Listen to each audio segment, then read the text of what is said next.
Jain jet की बात करेंगे, ये अर्बन नक्सल बनना चाहते हैं।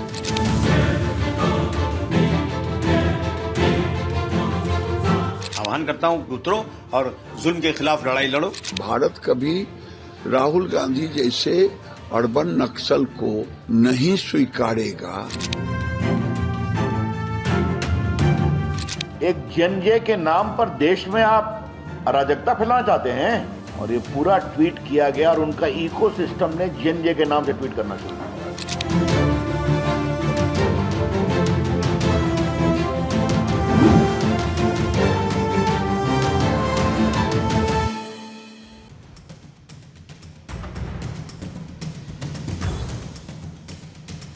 नमस्कार, मैं हूं अदिति नागर और आज दहाड़ में चर्चा करेंगे राहुल गांधी के जेंजी वाले ट्वीट पर। राहुल गांधी के जेंजी प्लान पर सियासी जो बवाल है वो अब तेज हो चुका है।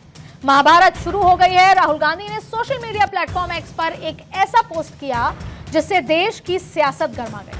राहुल गांधी ने लिखा है कि देश के युवा, छात्र, जेंजी संविधान को बचाएं, लोकतंत्र की रक्षा करेंगे और वोट चोरी को रोकेंगे। इसमें वो उनके साथ खड़े हैं। राहुल गांधी के बयान पर बीजेपी ने सवाल उठाते हुए कहा कि भारतीय लोकतंत्र के लिए राहुल अब खतरनाक साबित हो रहे हैं। तो वहीं दूसरी तरफ कांग्रेस के ओवरसीज प्रमुख के अध्यक्ष सैम पित्रोदा के पाकिस्तान प्रेम पर भी बीजेपी हमलावर नजर आ रही है। बिहार चुनाव से पहले ही लोकल मुद्दे गौण हो चुके हैं और कांग्रेस ने बीजेपी को उसकी राष्ट्रवाद की पिच दे दी है। राहुल गांधी एक तरफ जहां वोट चोरी की लड़ाई को जेंजी और युवा की लड़ाई बताने की कोशिश कर रहे हैं, तो वहीं गृह मंत्री अमित शाह ने क्लियर कट कह दिया है कि बीजेपी घुसपैठियों को देश से बाहर निकालकर दम लेगी। और आज इसी पर हम दहाड़ में अपने तमाम मेहमानों के साथ चर्चा करेंगे, लेकिन उससे पहले देख लेते हैं वार पलटवार। गृह युद्ध राहुल गांधी इस देश में भड़काना चाहते हैं और इसी गृह युद्ध के आधार पर नेहरू जी ने, उनके दादाजी ने इस देश का बंटवारा किया। उसी गृह युद्ध को करा के जेएनजी जैसे मुद्दे को उठाकर ये इस देश के टुकड़े टुकड़े करना चाहते हैं। सोरोस फाउंडेशन के साथ मिलकर भारतीय जनता पार्टी जेएनजी के आंदोलन के साथ रहेगी और मैं आपको चैलेंज करता हूं, दावे के साथ करता हूं कि पूरी गांधी फैमिली और गांधी फैमिली को सपोर्ट करते हुए जितनी परिवारवादी पार्टियां हैं, यदि वो इस देश से भागती हुई नहीं नजर आएंगी, फिर आप मुझे कहिएगा। जैन जेट की बात करेंगे, ये अर्बन नक्सल बनना चाहते हैं। भारत में अर्बन नक्सल राहुल गांधी ऑलरेडी उसी रूप में अपने को एक्ट कर रहे हैं। भारत कभी राहुल गांधी जैसे अर्बन नक्सल को नहीं स्वीकारेगा और ये भारत को गृह युद्ध में फंसाना चाहते हैं। आह्वान करता हूं कि उतरो और जुल्म के खिलाफ लड़ाई लड़ो। जब तक जुल्म के खिलाफ उतरोगे नहीं, और वही तो कहा, मैं फिर आह्वान ही करूंगा, कुर्बानी चाहिए देश को। अगर देश में कहीं गलत हो रहा है तो नौजवानों को देखना चाहिए। संविधान की कहीं धज्जियां उड़ाई जा रही हैं तो देश के लोगों को इसके खिलाफ उठ करके इस पे इंटरफेयर करना चाहिए। ये मेरी मांग है। क्या कहना चाहते हैं राहुल गांधी? आप कहना क्या चाहते हैं? एक जेएनजे के नाम पर देश में आप अराजकता फैलाना चाहते हैं? ये बहुत गंभीर सवाल है और ये पूरा ट्वीट किया गया और उनका इकोसिस्टम ने जेएनजे के नाम से ट्वीट करना शुरू किया। ये बहुत गंभीर विषय है। राहुल गांधी जानबूझकर लोकतंत्र को कमजोर कर रहे हैं, देश में अराजकता फैलाना चाहते हैं और हिंसा अराजकता को उकसा रहे हैं। तो आपने तमाम अलग अलग राजनीतिक पार्टियों के नेताओं की जुबानी सुना कि अब वार पलटवार क्या है। तो आज की दहाड़ शुरू करने से पहले उन सवालों का रुख कर लेते हैं जिनके इर्द गिर्द चर्चा रहने वाली है। राहुल पर बीजेपी फायर, जेंजी दाव कितना कारगर? क्या जेंजी बहाना असल मकसद उकसाना है? वोट चोरी पर सियासी रार, इस मुद्दे से जीतेंगे बिहार? छलका पाकिस्तान प्रेम, क्या बोल गए अंकल सैम?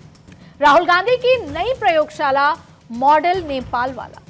तो इन तमाम सवालों के साथ मैं आज चर्चा शुरू करती हूं और मेरे साथ कुछ खास मेहमान जुड़ गए हैं। आप सभी का बहुत बहुत स्वागत है दहाड़ में।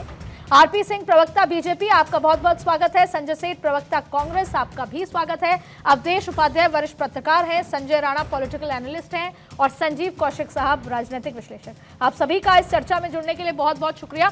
सबसे पहले मैं संजय सेठ प्रवक्ता कांग्रेस, मैं आपको एक बार फिर वो ट्वीट जो एक्स पर पोस्ट किया है वो पढ़ के सुनाना चाहती हूँ। देश के युवा, देश के स्टूडेंट्स, देश की जेनजी संविधान को बचाएंगे, लोकतंत्र की रक्षा करेंगे और वोट चोरी को रोकेंगे। और मैं यानी कि राहुल गांधी उनके साथ खड़े हैं। मैं ये जो एक्स पर पोस्ट किया है उसको आपको मैं 30 सेकंड देती हूं, मुझे विस्तार से समझाइए, हमारे दर्शकों को समझाइए असल में राहुल गांधी कहना क्या चाहते हैं। संजय जी। देखिए पहली बात, मेरा नाम गौतम सेठ है। मुझे लगता है आपके डेस्क ने आप तक गलत माफ कीजिएगा गौतम जी, आपसे जी। तो आपके मुद्दे पर आते हुए, आपने ट्वीट को बहुत क्लियरली सारे देश के सामने पढ़ा, अपने चैनल के थ्रू जनता के सामने रखा, और जो उस ट्वीट में लिखा है उस ट्वीट आप का समझा दीजिए ना एक बार। मैं आपको 30 सेकंड अनइंटरप्टेड दे रही हूँ, एक बार समझा दीजिए। देखिए, मुझे बोलने दीजिए, मुझे कंप्लीट करने दीजिए। तो उसकी बात बस इतनी है कि अगर इस देश का नेता विपक्ष, इस देश के युवा, देश के नौजवानों को, स्टूडेंट्स को, और जेनजी कोई मुद्दा नहीं है। जेनजी एक जनरेशन है, जेनजी एक जनरेशन है यंगस्टर्स की, जो टैगलाइन उन लोगों ने खुद को दी है। तो क्या देश का एक नेता विपक्ष इस देश के नौजवानों से वार्तालाप नहीं कर सकता, उनसे आह्वान नहीं कर सकता? मुद्दा तो वोट चोरी है। यह मुद्दा कब से बन गया कि भाई नौजवानों को अपने ट्वीट में लिख दिया या जेनजी? तो जेनजी भी तो हिंदुस्तान का हिस्सा है। क्या देश का नेता विपक्ष इस देश के जेनजी को एड्रेस नहीं कर सकता? भाजपा कौन होती है बताने वाली कि हम किसे एड्रेस करें या किसे एड्रेस ना करें? वो भी भारत के नागरिक है। राहुल जी भारत के नेता विपक्ष है और हम हर भारत के नागरिक से वार्तालाप करेंगे, हर युवा से वार्तालाप करेंगे। और मुद्दा वोट चोर गद्दी छोड़ है। मुद्दा इस समय जेनजी या अंकल सैम या जिस लहजे से आप लोगों ने इस डिबेट के सवाल रखे हैं, वो इस देश का मुद्दा नहीं है। देश का लोकतंत्र खतरे में है, उसको बचाने की बात करनी चाहिए। गौतम जी, मैं जैसे आरपी सिंह साहब के पास जाऊंगी, उससे पहले एक लाइन में और मुझे बता दीजिए, जो नेपाल में हुआ वो जिस तरीके से हुआ, क्या वो सही था? हाँ या ना बता दीजिए, सही तरीके से हुआ? देखिए, नेपाल में जो हुआ उसके तरीके और उसके आउटकम्स क्या थे, उसके ऊपर तरह तरह की बात की जा सकती है, लेकिन लोगों ने अपने मन की बात रखी। उसको रखने के तरीके गलत भी हो सकते हैं और कुछ तरीके सही भी थे। आपके हिसाब से सही था, गलत था? मैंने कहा कुछ तरीके गलत भी थे और कुछ तरीके सही भी थे, लेकिन क्या जेनजी इस देश का हिस्सा नहीं है? यहां नेपाल कहां से आ गया? ये तो हिंदुस्तान के जेनजी की बात हो रही है, वो भी भारत के ही नागरिक है। ठीक है, मैं आऊंगी आपके पास। बीजेपी को जेनजी उग्रवादी लगते हैं, इस बात का जवाब दे। क्या इस देश के जो यंग लोग हैं जो खुद को जेनजी कहते हैं, क्या बीजेपी उन्हें उग्रवादी समझती है? इस बात का जवाब दे आरपी सिंह साहब। ठीक है, मैं उनसे तो पूछ ही लूंगी, मैं भी आऊंगी आपके पास। आरपी सिंह साहब, आपसे गौतम जी ने एक सवाल पूछा, उसका जवाब दे दीजिए। और दूसरा एक बात बताइए, राहुल गांधी अब युवाओं से जुड़ रहे हैं, अपने अपने तरीके से जुड़ रहे हैं, और बीजेपी तो ये मानती है कि युवा हमारा वोटर है। तो आपको नहीं लग रहा कि इस पूरे मसले में युवा उनसे जुड़ जाएगा?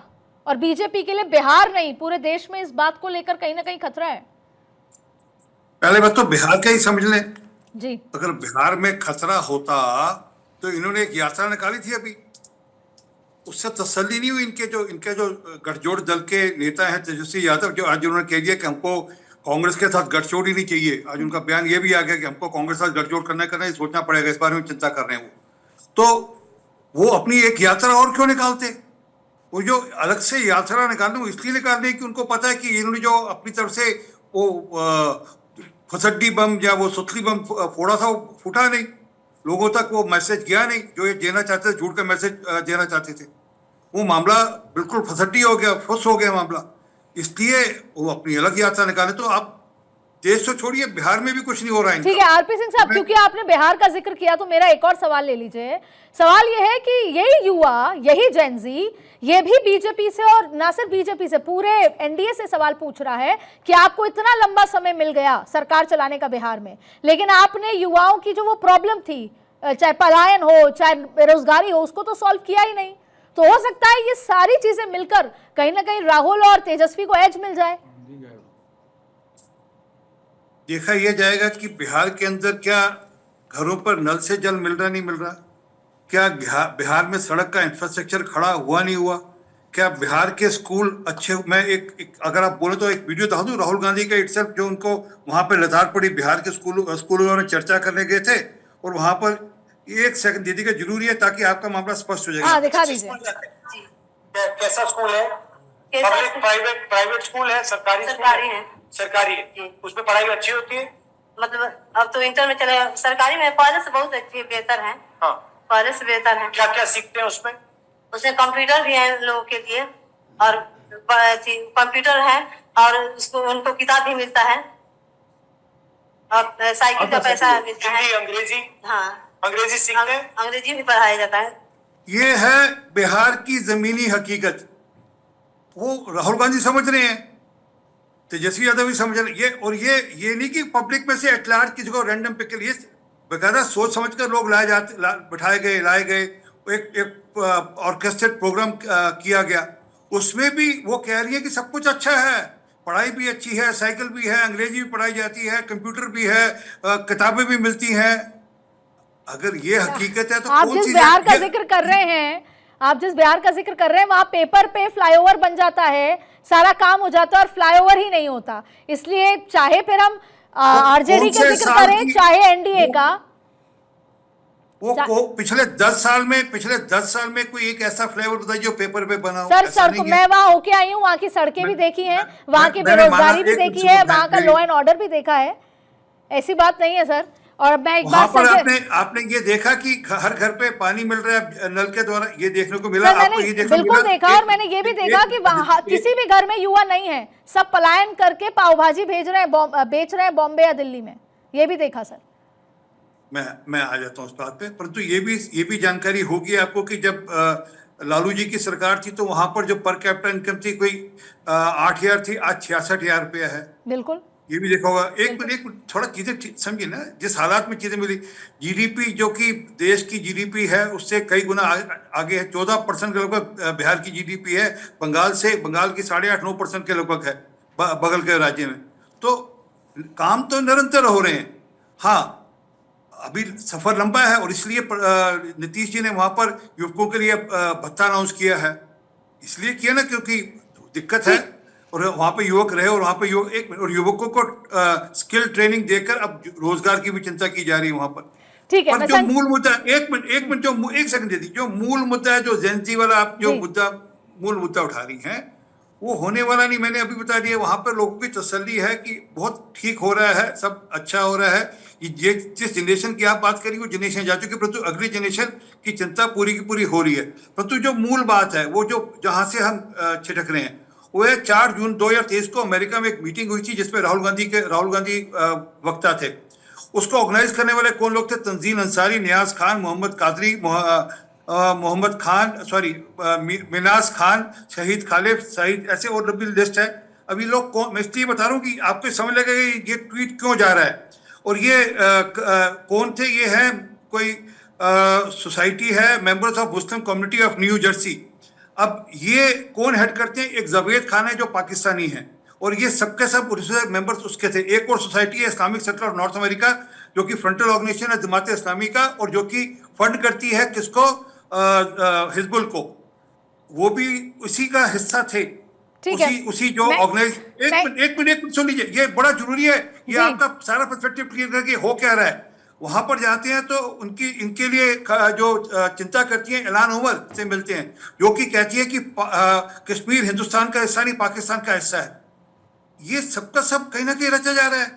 यहाँ पर जब पदयात्रा निकालते हैं तो सोरस के जो साथी हैं इनकी पदयात्रा में साथ चलते हैं। वहां पर इनको जिन लोगों को मिलने जाते हैं, उसमें एक बहन है सुनीता विश्वनाथन, उनसे मिलते हैं, जो कि कहती है कि मैं हिंदुत्व के जो हिंदुत्व का जो पूरा मामला है उसको डिसमेंटलिंग हिंदुत्व इन यूएस, वो यूएस में हिंदुत्व को डिसमेंटल करने के लिए 40 कॉन्फ्रेंसेस करती है। आपके जितने भी आरोप हैं, मैं 2 मिनट गौतम सेठ साहब से पूछ रही हूँ। गौतम जी, मैं पूरी करूं, बस आधा सेकंड और दे दीजिए।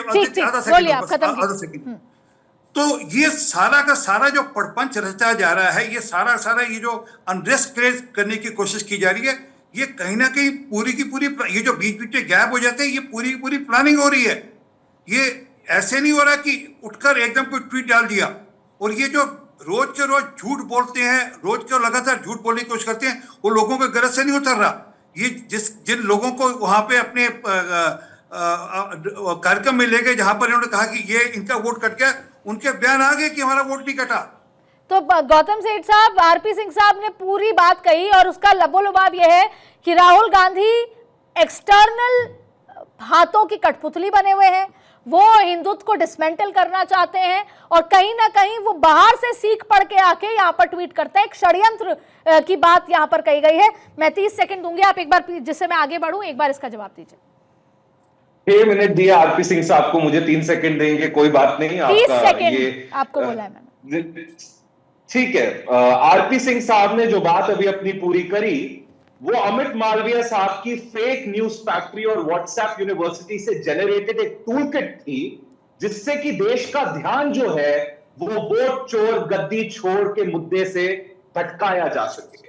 वोट चोरी का जवाब इलेक्शन कमीशन को देना चाहिए। दर्द भाजपा को हो रहा है, तड़प भाजपा रही है, क्योंकि एक के बाद एक इस देश के सामने सबूत आ चुके हैं कि नरेंद्र मोदी जी और अमित शाह जी इलेक्शन कमीशन के साथ मिलकर इस देश में वोट चोरी और लोकतंत्र को तोड़ने का काम कर रहे हैं। और क्योंकि राहुल गांधी जी ने उसके सबूत देश के पटल पर रख दिए हैं, देश के सामने रख दिए हैं, इसलिए आज एक बौखलाहट, एक घबराहट, फेक टूलकिट और यूजलेस बातें जिनका इस देश के असल मुद्दों से कोई लेना देना ही नहीं है, भाजपा के प्रवक्ताओं की पीएचडी हो गई है कि बात वो करो जो देश के मुद्दों से लेना देना ही ना हो, ध्यान भटकाते रहो, हिंदू मुस्लिम, external, Pakistan, this and that. नौकरी पर बात करो, इलेक्शन फेयरनेस पर बात करो, इलेक्शन कमीशन पर बात करो। नहीं, बिल्कुल बात नहीं करेंगे, क्योंकि कोई आंकड़े नहीं है मुद्दों पर जवाब देने के लिए, बिल्कुल भी इनके पास कोई इंफॉर्मेशन नहीं है, लेकिन सिर्फ है अमित मालवीय साहब की दी हुई। ठीक है, जेंजी वाले ट्वीट पर एक बार संजय राणा साहब, पॉलिटिकल एनालिस्ट मेरे साथ तो हैं। संजय जी, एक बात बताइए, सवाल यह है कि एलओपी एक सवाल करते हैं इलेक्शन कमीशन से, और इस देश का लोकतंत्र ये कहता है कि जो यहाँ के नागरिक हैं उनका वोट करने का अधिकार, वही लोकतंत्र हम बताते हैं ना। तो अगर एलओपी कोई सवाल उठा रहे हैं तो फिर इलेक्शन कमीशन बैठकर सिर्फ ट्वीट करके, एक्स पर पोस्ट करके कि सारे आरोप निराधार हैं, इसकी बजाय उस पर खोज करके देश के सामने लाते क्यों नहीं है? यहां पर वोट करने जैसी लोकतांत्रिक प्रक्रिया पर सवाल उठ रहा है। वो लोग जो जिनको जनता जनार्दन कहा जाता है, वो ये डरने लगे हैं कि हमारा वोट करेंगे कहां, जाएगा कहां, वो कंफ्यूज हो गए हैं। सवाल संजय जी ये है कि ये सब दूध का दूध पानी का पानी क्यों नहीं कर पा रही है election commission? Aditi, good evening fellow पे। देखिए, ऐसा है कि बिल्कुल राहुल गांधी साहब को अधिकार है प्रश्न चिन्ह उठाने का, सरकार हो चाहे और विपक्ष को उठाना भी चाहिए। ये एक स्वतंत्र जो डेमोक्रेटिक मॉडल है उसका तो एक तरीका होता है, लेकिन सवाल बेबुनियाद हो तो वो बड़ा हास्यास्पद हो जाता है। देखिए, ऐसा है, राहुल गांधी ने कल प्रेस कॉन्फ्रेंस की थी और उसके पहले एक दिन अगर चले जाइए तो लोग बोल रहे थे हाइड्रोजन बम फटने वाला है। हाइड्रोजन बम तो फटा नहीं, लेकिन जो भी प्रेस कॉन्फ्रेंस हुई उसमें बोला गया कि 6018 जो वोटर थे उनके नाम कटे थे। भाई, उसमें से अगर जो स्क्रूटनी की गई उस समय फरवरी 2023 में तो 24 थे जिनका नाम कटा था, और इलेक्शन कमीशन के प्रिजाइडिंग ऑफिसर ने उस समय ही रिपोर्ट लिखाई थी। और कहां लिखाई थी? कर्नाटका में लिखाई थी, ऐसा नहीं कोई नहीं लिखाई थी। देखिए, दूसरा झूठ क्या था? राहुल गांधी साहब ने बोला कि सीआईडी मांग रही है डिटेल्स, आप दे रहे हैं। 2 साल पहले ही डिटेल्स दे दी गई थी उनको, जो सीआईडी को, जिसने सीआईडी ने मांगा था कि उस व्यक्ति का नाम क्या, उसका नंबर क्या, उसका आधार नंबर क्या, मोबाइल नंबर क्या, लोकेशन क्या है, डिटेल्स क्या है, सारी चीजें डिटेल्स दे दी गई थी। लेकिन जहां तक बात हो रही थी जेनजी का, देखिए, जेनजी से कंपेयर नहीं करना चाहिए। जेनजी भी इस समाज का अंग है और बस नवयुवक हैं। 26 साल के जो युवा है आज होंगे वो जेनजी में आते हैं और बिल्कुल उनका अधिकार है अपने चीजों को रखने का। लेकिन जेनजी अगर नेपाल से तुलना करती तो समझना जरूरी हो जाता है कि नेपाल में जो तख्ता पलट हुआ है वो किसके खिलाफ हुआ? वो तख्ता पलट इसलिए नहीं हुआ था कि सरकार वहां पे गलत थी, सरकार जो काम कर रही थी वो गलत था। 17 साल से 3 नेता अलट पलट करके नेतागिरी कर रहे थे और सत्ता का परिवर्तन कर रहे थे और अपनी कहीं ना कहीं जो संजय जी, तो आप सोचते हैं राहुल गांधी के हिसाब से मैं बता रहा हूं, सरकार अभी चीजें ठीक नहीं कर रही है? बिल्कुल, मैं आ रहा हूं। देखिए, राहुल गांधी के हिसाब से क्या चीजें ठीक नहीं हो रही हैं? राहुल गांधी साहब पहले ऐसे नेता हैं विपक्ष के। देखिए, हम एक सबसे बड़ा जो जन आंदोलन हुआ था वो जेपी आंदोलन हुआ, तो उससे बड़ा जन आंदोलन मैं किसी को नहीं मानता। उस जन आंदोलन में सारे देश के युवा हो, चाहे बुजुर्ग हो, चाहे वर्ग, कोई भी वर्ग हो, सबने साथ दिया था। आप ऐसा आंदोलन क्यों नहीं करते? और जहां तक बात हो रही है वो व्यक्ति, कभी भी जेपी साहब ने कभी किसी किसी अपनी संस्थाओं पे प्रश्न उठाया नहीं उठाया था। ये व्यक्ति हमेशा अपनी संस्थाओं पे, अपने लोगों पे, अपने नेताओं पे, अपनी चीजों पे प्रश्न उठाता रहता। नहीं, सवाल उठाना चाहिए। अगर सवाल आपको लगता है संस्थाओं पे सवाल बिल्कुल उठाना चाहिए, एकदम हक है ना अदिति। लेकिन समस्या क्या है, अगर आपके पास तथ्य है तो आप कोर्ट क्यों नहीं जा रहे हो? इनका देखिए दोपहर का प्रेस कॉन्फ्रेंस मॉर्निंग का क्या बोलता है कि मेरा काम नहीं है। शाम को 7:05 पे अगर ट्वीट आता बोलते हैं कि जेनजी आके संविधान को बचाएगा। अरे किस संविधान को? वो जेनजी भी इस देश का नागरिक है, आप भी देश के नागरिक हो और हम सब देश के नागरिक हैं। और देश में अगर अलग कुछ चीजें होंगी तो हर 5 साल में हर देखिए, एक मिनट बीच में नहीं बोलिए, बीच में नहीं। अगर कुछ गलत होगा गौतम जी, मैं आपके पास आऊंगी इसका जवाब देने के लिए। गौतम जी मैं आऊंगी, हाँ आप खत्म कीजिए, मैं संजीव जी के पास जाऊंगी। अरे 7:05 गौतम सेठ, I will not allow you to talk then। ठीक है, बीच में मत बोलिए, फैक्चुअल गलत है नहीं है, झूठ बोलना। 7:05 पे एक ऐसा देश का एलओपी है, एलओपी की जगह मैं बोलता हूँ लीडर ऑफ प्रोपेगेंडा बन चुका है। वो ट्वीट बताइए इलेक्शन कमीशन में आईपी एड्रेस सारी डिटेल्स दी गई है, 2 साल पहले दी गई है, सारा डिटेल्स दिया गया। सबसे चौंकाने महाराष्ट्र में। गौतम जी मैं आऊंगी, आपका जवाब लूंगी मैं इस पे। गौतम जी मैं आऊंगी जवाब 30 सेकंड खत्म करना। गौतम जी मैं आ रही हूँ आपके पास। देखिए फैक्चुअल इनकरेक्ट करेक्ट दोनों कर दूंगा। गौतम शांत हो जाओ। देखिए एक प्रेस कॉन्फ्रेंस में एक मोबाइल नंबर दिया गया था, महाराष्ट्र का था। आदित्य महाराष्ट्र का था वो मोबाइल नंबर। वो व्यक्ति रहता है इलाहाबाद में, पिछले 15 साल से मोबाइल नंबर को उपयोग कर रहा है। उसके पास लोग कॉल कर रहे थे। आपको पता ही नहीं है कहां पे क्या चीज उठा के डाल दे रहे हो। पहले बोलते हो 6018 वोट काट दिया गया। संजय राणा साहब, सवाल मेरा ये था कि जिस तरीके से आप अभी दूध का दूध पानी का पानी महाराष्ट्र कर रहे हैं, इलेक्शन कमीशन क्यों नहीं कर सकती? संजीव कमीशन ने जवाब दे दिया, आप कोर्ट जाओ ना। सर कोर्ट क्यों नहीं? क्या ये जवाब नहीं, आपको लगता है कि सरकार गलत काम कर रही है? तो जेपी आंदोलन के समय भी लोग कोर्ट गए थे, कोर्ट से इंदिरा गांधी को सजा मिली थी, कोर्ट ने आदेश दिया था इलेक्शन नहीं लड़ सकते। मैं ये सवाल ले लूंगी। संजीव कौशिक साहब आप मुझे ये बताइए, संजीव कौशिक साहब अगर इलेक्शन कमीशन पे सवाल उठते हैं, इलेक्शन कमीशन की जिम्मेदारी है कि वो चुनाव की प्रक्रिया को एक पाक साफ तरीके से कराए, एक बेहतर तरीके से कराए। उस देश के 140 करोड़ खास तौर पे जो वोटर है, अगर उनको कोई संशय है तो उसका जवाब इलेक्शन कमीशन देगा। मेरा उनसे भी यही सवाल था संजय जी से कि क्यों नहीं इलेक्शन कमीशन इसको बैठ के एक बार क्लियर कर देता। एसआईआर का भी यही मुद्दा था, जब एसआईआर होनी जरूरी है लेकिन जो कंफ्यूजन है वो क्यों नहीं दूर कर देता? संजीव जी। अदिति, सरकारें आएंगी और सरकारें जाएंगी, लेकिन देश के संवैधानिक संस्थानों का कम से कम इकबाल बरकरार रहे, लोगों का भरोसा उस पर कायम रहे, ताकि लोगों को लगे कि हम जो कर रहे हैं, हम जो वोट दे रहे हैं वो सही जगह पे जा रहा है और संस्थानें अपना ईमानदारी से काम कर रही हैं। देश का एलओपी यदि कोई प्रश्न चिन्ह खड़ा करता है और बजाबता वो लिस्ट निकालता है और बड़े से पर्दे पर वो निकाल के बताता है कि कैसे किस तरह से आपने वोट डिलीट किया, वो 3 लोगों को एविडेंस के तौर पर वहाँ पे खड़ा कर देती है कि जोधाबाई 12 वोट इनके नाम से डिलीट किए गए, सूर्यकांत 12 मिनट में 14 वोट इनके नाम से डिलीट किए गए, नागराज 4 बजे सुबह में उठ करके 36 सेकंड में 2 वोट डिलीट किए जाते हैं।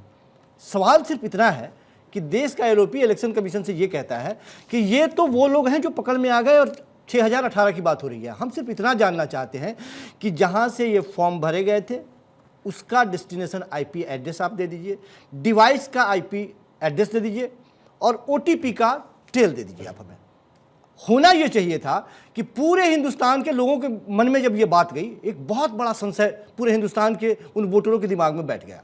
इलेक्शन कमीशन यदि ईमानदार होता तो इलेक्शन कमीशन उस आरोपों की लिस्ट को लेता, मांगता और कहता कि ये लीजिए सिलसिलेवार हम इसका जवाब दे रहे हैं। इलेक्शन कमीशन अगले चंद मिनट के अंदर में ट्वीट करता है, सबसे ईमानदार मैं हूं, राहुल गांधी के आरोप निराधार हैं, मेरी आंखों में ईमानदारी देखिए। यह कौन सी बात हो गई? आपको पूरे हिंदुस्तान के लोगों को संतुष्ट करना है, विपक्ष राहुल गांधी को नहीं करना है। सारे लोगों के मन में जो संशय की बीज आज के वक्त में जो बैठ गई है उसको क्लियर कीजिए आप। वो सिलसिलेवार ढंग से ये भी कहते हैं कि जहां इस तरह की गड़बड़ियां पाई, यहां जिस तरह की गड़बड़ियां पाई गई उस गड़बड़ी में वहां पे कांग्रेस का ही उम्मीदवार जीता, ये भी कहा जा रहा है। सवाल यह है कि कांग्रेस का उम्मीदवार जीते या हारे, ये सवाल नहीं है। सवाल यह है कि इलेक्शन कमीशन ने जब कल ट्वीट किया कि इस तरह से ऑनलाइन डिलीट नहीं किया जा सकते, क्या नहीं किए जा सकते? ठीक है। फॉर्म C7 भर के नहीं किया जा सकता? अबे रुकिए भाई साहब, रुकिए। संजय जी बात यह है कि ये इलेक्शन कमीशन क्यों नहीं कह सकता? अब सुन जाइए, मैं चैलेंज करता हूं, जवाब किसको? अरे चुप रहिए ना भाई, अभी तो उनको रोक रहे थे कि बीच में मत बोलिए। ठीक है, एक बात संजय जी मैं आऊंगी। मैं सिर्फ यही कह रहा हूं कि तमाम सत्ता के साथ चिपके हुए लोग और उनके गोद में बैठे हुए लोग, एक बार भी हिम्मत है इतनी तो कहे इलेक्शन कमीशन से कि ये सवालों का जवाब निकाल करके दो ताकि पूरा विपक्ष चुप हो जाए। एक बार भी ये उससे सवाल नहीं करेंगे, ये उसके पक्ष में लगातार बात कर रहे हैं और कह रहे हैं कि नहीं इलेक्शन कमीशन सही है। ये कौन सा अध्याय चल रहा है? ये कौन सी राजनीति चल रही है? सामने भारतीय जनता पार्टी के प्रवक्ता बैठे हैं, बगल में संजय राणा बैठे हैं, एक बार भी मुंह से क्यों नहीं निकालते? अवधेश जी, वो दौर भी देखा है जब इलेक्शन कमिश्नर ने यह कहा कि जब तक वोटर आईडी पे फोटो नहीं होगी तब तक ना सिर्फ किसी विधानसभा, किसी देश का भी चुनाव नहीं होगा। एक समय वो था जब इलेक्शन कमीशन की वो ताकत हुआ करती थी कि वो सरकार को ये कह सके कि कैसे होगा। अब यहां पर कटघरे में इलेक्शन कमीशन बार बार सवाल उठाता है और कहीं ना कहीं एक फ्लोटिंग वोटर होता है जो अक्सर ये कहता है कि जो विपक्ष है या युवाओं की जो आवाज बनने की कोशिश करता है वो सही है। लेकिन दूसरा सवाल ये भी है कि क्या राहुल गांधी का ये तरीका सही है अवधेश जी? क्योंकि राहुल गांधी जिस तरीके से आवाम कर रहे हैं वो कहीं ना कहीं आज की जो हालिया गतिविधियां हैं उससे वो किसी और दिशा में भी जाता है। लेकिन इलेक्शन कमीशन के इस पूरे तरीके पे क्या कहेंगे आप? देखिए, यहाँ विषय इलेक्शन कमीशन है ही नहीं। राहुल गांधी जी का अगर विषय इलेक्शन कमीशन होता तो उसके तरीके दूसरे हो सकते। पिछले 4-5 वर्षों में राहुल गांधी जी के जो सलाहकार हैं, रणनीतिकार हैं, दुनिया भर के देश के भी अल्ट्रा लेफ्टिस्ट, अल्ट्रा सोशलिस्ट, जो दुनिया भर में इस समय एक नियो लेफ्टिज्म खड़ा हो गया है, सोशल मीडिया के माध्यम से देश के बारे में सारी संस्थाओं के घेरे में लाओ, नई पीढ़ी में उत्तेजना पैदा करो और फिर उसके अनुसार से आग लगाओ, परिवर्तन करो। तो राहुल जी लगातार उसी दिशा में वो अपनी बात कहते हैं। इलेक्शन कमीशन ने आनंद के बारे में बता दिया कि 6018 वोट के नाम काटने के हमारे पास आवेदन आए थे, उसकी जांच की गई और 2 नाम काटे गए, केवल 2 नाम। और आनंद विधानसभा क्षेत्र में 1989 से कांग्रेस कभी जीती ही नहीं, पहली बार 2023 में जीती है। आप उसका वहां का पूरा इतिहास देख लीजिए, 4 बार इधर बीजेपी जीती है 2008 के बाद। तो अब राहुल गांधी जी को अगर ये लगता है कि जनता हमसे खुश है, जनता मोदी सरकार से असंतुष्ट है, केवल मोदी सरकार चुनाव आयोग के साथ मिलजुल कर फर्जी वोट पैदा करके और हमको हरा रही है, तो इसका कोई उत्तर नहीं है इसका ये।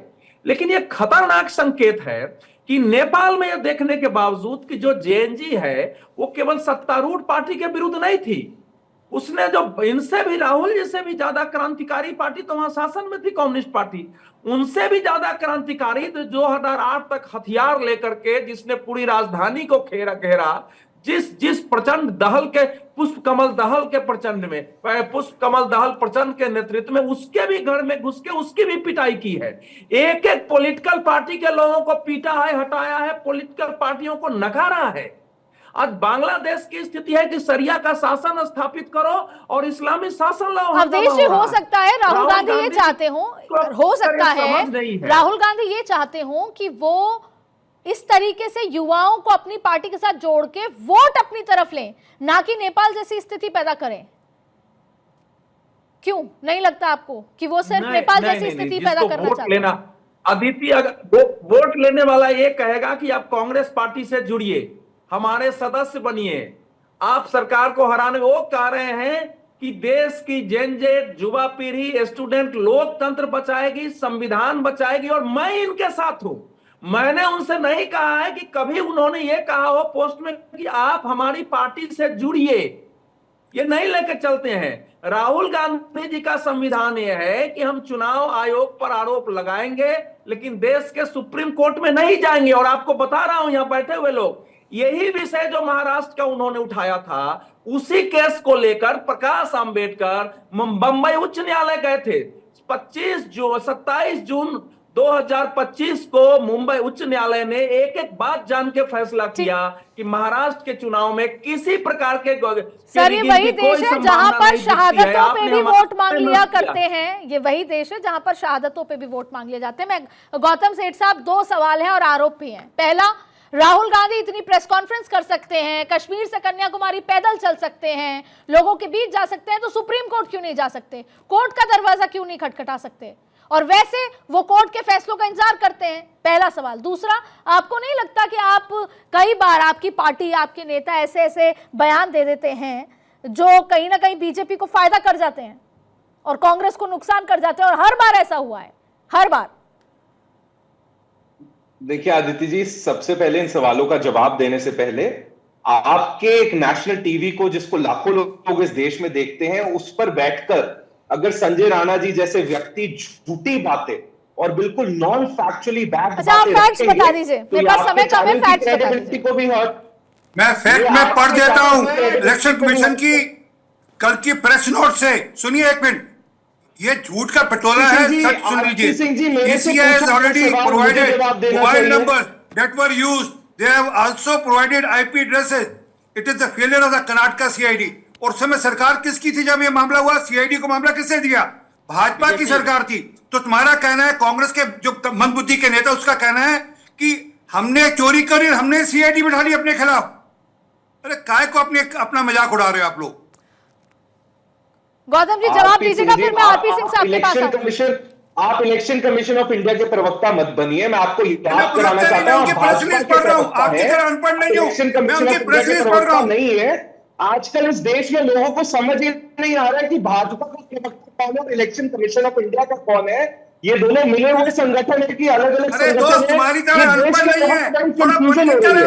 तो मैं देश के लोगों को साफ कर देता हूं कि आरपी सिंह जी जो है, मैं छपा हुआ पढ़कर सुना रहा हूं। मैं आपको वही प्रेस रिलीज हिंदी में पढ़कर सुना देता हूं। चुनाव आयोग ने पहले ही स्मार्ट किए के मोबाइल नंबर उपलब्ध करा दिए हैं। इस बात को दोहराया, उन्होंने IP एड्रेस भी उपलब्ध करा दिए हैं। ये कर्नाटका CID की नाकामी है जो उसकी ठीक से जांच नहीं कर पाई। ये इलेक्शन कमीशन की ऑफिशियल प्रेस रिलीज है। बावजूद इलेक्शन कमीशन ऑफ इंडिया जवाब नहीं देगी। आरपी सिंह जी जवाब दिया है, इलेक्शन कमीशन ऑफ इंडिया ये इलेक्शन कमीशन का जवाब है, ये इलेक्शन कमीशन का जवाब है। परंतु आपको तो सबसे लेना देना नहीं, आपको तो यहाँ पर बॉर्डर खड़ा करना है, आपने देश को बांटना है। आपके परदादा परदादा ने भी यही किया था, देश को बांटा और फिर देश में सत्ता प्राप्त करी। क्योंकि आप मोदी जी को सीधा नहीं हरा सकते, इसलिए आप देश को वापस से बांटकर सत्ता प्राप्त करने की कोशिश कर रहे हैं। आप लोगों की सच्चाई आपके सामने देखता है। आप सभी का इस डिबेट में जुड़ने के लिए बहुत बहुत शुक्रिया, आप सभी का इस डिबेट में जुड़ने के लिए। लेकिन सवाल यह है कि लोकतंत्र में जेनजी का इस्तेमाल किस दिशा में होना चाहिए? सरकार जवाबदेह हो कि वो नौकरी दे, वो युवाओं को, स्टूडेंट्स को पढ़ाए, बेहतर शिक्षा दे, या सवाल यह है कि उनका इस्तेमाल हो किसी अलग तरीके से?